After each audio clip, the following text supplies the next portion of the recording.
बहुत उदास हूँ तेरे चुप हो जाने से। हो सके तो बात कर किसी बहाने से।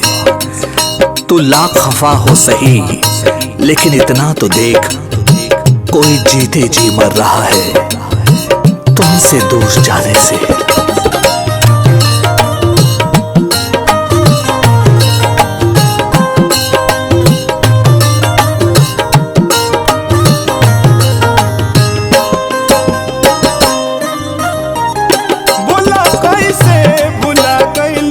कसम वादा के ये जान, बड़ी खुश बारू तू हमसे दागा के ये जान।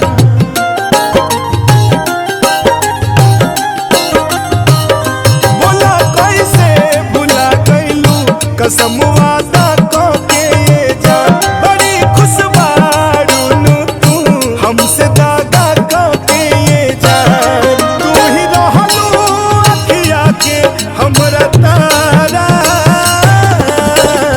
अभी तो के याद के जान, रो देला दिलवा बेचारा।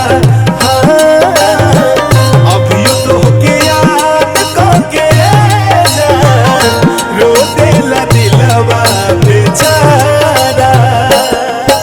बहुत गहरी थी रात लेकिन हम सोए नहीं, दर्द भी बहुत था दिल में लेकिन हम रोए नहीं। कोई नहीं हमारा जो पूछे हमसे भी, जाग रहे हो किसी के लिए या फिर किसी के लिए सोए नहीं।